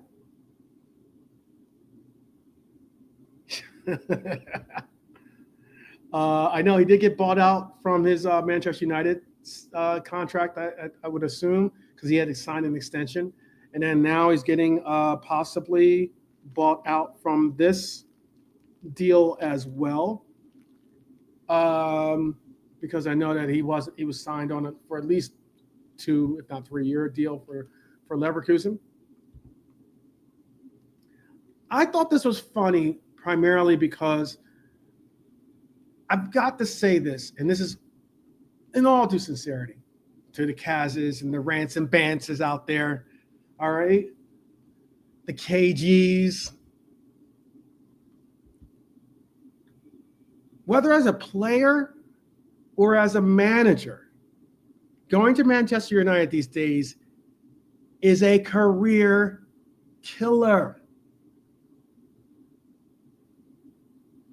And I mean that. Let's take a look at this. Take a look at this. This is Manchester United managers. This is since Sir Alex Ferguson has left. Old toilet. Left a floater apparently in there. Because this is the list of managers. David Moyes, who was his successor, now currently at Everton, doing well, by the way, doing okay. We'll see. That's still, testament will be to see how he does this year. Obviously, Ruben Amorim is there right now. But the only coach that has a gig at the moment that has been the manager of Manchester United is either as a club team is David Moyes, or as an international team is Ralf Rangnick.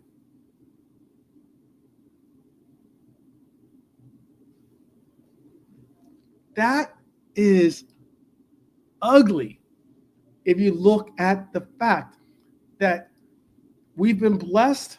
It's the reason why I was so intimate about the fact of this transition to slot is one that I've appreciated, one that has obviously gone in our favor. We've had the brilliance and beauty of having a coach and having the solidity and the foundation to have a coach, knowing a coach will be there for you time in and time out throughout the years for close to 10 years with Klopp. But they've had 1, 2, 3, 4, 5, 6, 7, 8, 9. They're on their 10th coach. We had a coach that gave us 10 years. They're on their 10th coach. That is wild. That is wild.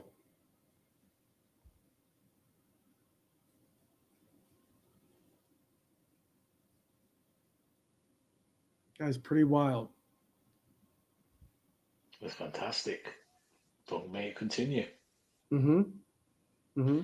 Next thing, they can get old Rednose back out of his retirement pension fund to get him to manage the team. Long may it continue. Mm-hmm. Could have happened to a greater club. Could happen to a better coach. Yeah. I mean, Lemons, Donnarumma, who they're going to get next? Oh, well, maybe they can get Ryan Giggs back again to kick some football. I mean, he's known for other career activities. If you know, you know.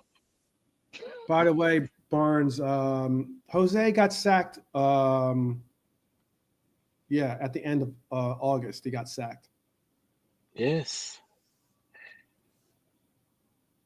The forgotten one, not the special one, the forgotten one. He's no longer the special one. He's the forgotten one. Yeah, the forgotten one. Yeah. I just saw that. Yeah. Jose is gone. Yep. That's a wild list. I'm sorry, but it says something, and it's not just. We could make a list including players for Manchester United. I just think that's what happens when you're not supposed to play in the toilet. You're going to get dirty.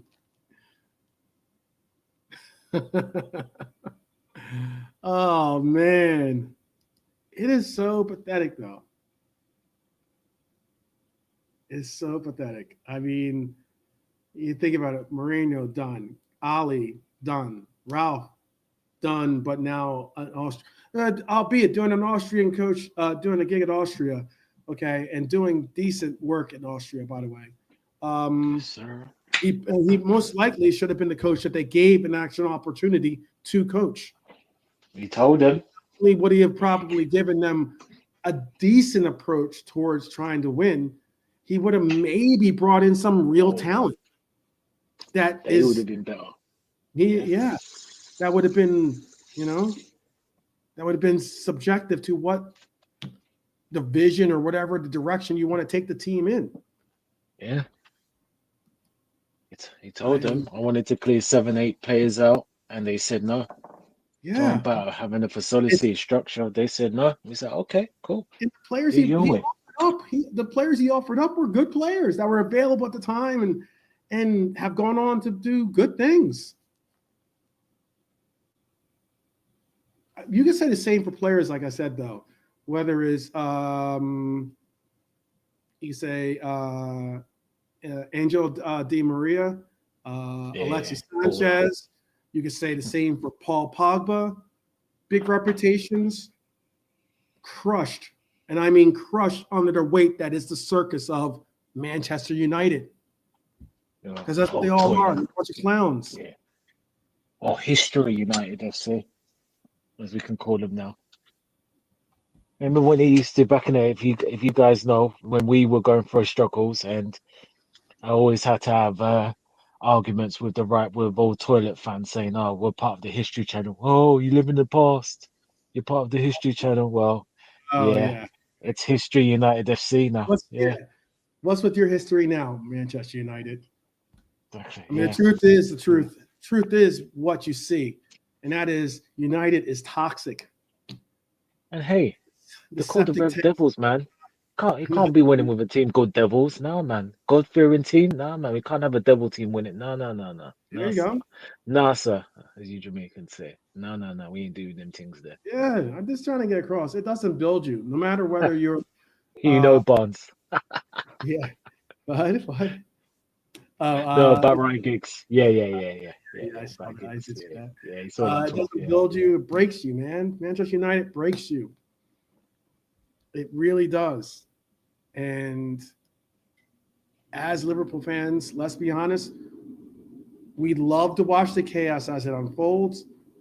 The club is no longer the destination it was, let's be honest, despite the fact they've got to either overpay clubs to release these players because they're jokes, and they got to overpay their players once they arrive because they're jokes.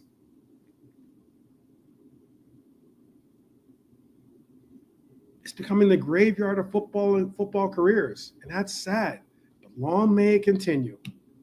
Exactly. Could it long may it continue. Listen, there's a place. That toilet thing isn't flushing. Don't call no. Listen. Exactly. Look, there's one or two players that I like, but obviously they went to Old Toilet that I do like. I like Di Maria and I like Pogba as football players, but they didn't learn. Pogba didn't learn his lesson twice. He got fooled. He got bamboozled. He got an opportunity to make up his mind and not do it a second time. He said, "You know what? I'm going to put my hand to the fire one more time." No, bro. Exactly. Big up, Reds. And I agree with that, Kevin. Yeah, Rusty. Yes, exactly. Final destination. Yeah, they can stew in that while we build bigger things. Yeah. We'll build another dynasty. But let's see. Of course, we have to do our part. But look, Scruffy Jim's at the wheel. Mhm. Rats are still there. He ain't clean. Apparently, he's a millionaire. He still ain't cleared the rat droppings. Maybe, The maybe. the signs falling off. Grass ain't getting cut. Ruben's still bedding down, still waiting to look at penalties. Ruben's thinking, no, this is too much, man. I'm a young man. I've got a family to feed. No, it's too much. It's over. It's over. Too It's much. over. It's over. It's Still, over. yeah. Scruffage giving the hands of who's that? Omar Baradi, who's meant to be the next big thing because he came from City. City. They win everything. City. The CEO, he's a genius. City. Who's he spent the money on? What idiot. Jason Wilcox, director. I mean, you just gotta love it, mate. Just a little bit. Oh, don't forget 12. No, ladies and gentlemen. In 5 years' time, United will get the brand new 100,000 seat of the stadium, apparently. Seat of the 8 stadium, what, in 3D? Let it sink in, guys. Let it sink in. Let's enjoy. I mean, Let's next just time, enjoy it. next time, actually on the weekend, you know Enjoy what? it. Enjoy it for as long as it lasts. Yeah. Because trust, Manchester United they were not humble when they had their run with Sir Alex. Not humble one little bit. If anything, you can go as far as they were overly, overly confident, and at some points, rude, very, very, very, very rude. There's no love lost for Yeah. Manchester United fans, and it's why I'm telling you now, they're going through some things right now. Some people might be like, "Oh, I feel for them." No, no, no, no, no, no, no. You might not have lived through those '90s. You might not have lived through the early parts of 2000, but more so in the '90s. Bun the Red Devils. Let me say it plain and simple. All right. As 100%. we reached the 2 hour mark here, that's going to wrap up this show. Emotional farewells to Harvey Elliott. The unfinished business of Marc Guéhi continues on. We'll see if it ends up being something that we pursue in January or if we lay it off to the summer. But I still think ultimately he will become a Red in one way or another. The task ahead against Burnley is going to be a very interesting one. Who's going to get the nod to be on that starting lineup? Who's going to get the unfortunate, realization that they aren't going to be there? Big up, Paul White. Big up, big up. Big up, Paul. Big up. KJ, what up, bro? KJ. What's my Yes. brother? KJ is a real one. A real general. Um, KJ. yes, it's difficult to get over on Harvey. Yeah, I hear you, KJ. I hear you on that. I hear you on that. But shout out to him, and hopefully he continues on, and hopefully, hey, we've got a buyout clause or buyback clause, excuse me, in the deal. So I hope he continues to prosper, get better, the whole nine. Has 36 good games in the Prem, except for the 2 that he faces us, and yeah, that's it. But please remember to smash. Oh, I did say a cheeky little laugh at the United expense. Can't forget that we did that today too. But remember to hit that smash a like button. 50 minimum is what we're looking for each and every time. Drop your comments below if you have something that you didn't like or you did like or whatever you want, something you want to get off your chest. The comment section is for where it's at. And if you haven't already, subscribe to the channel. Bring another red to the table is always the best. We're trying to build this channel into one of the big ones, one of the big channels, so that we can. It's big at heart. We just want to have it big in number. How about that? And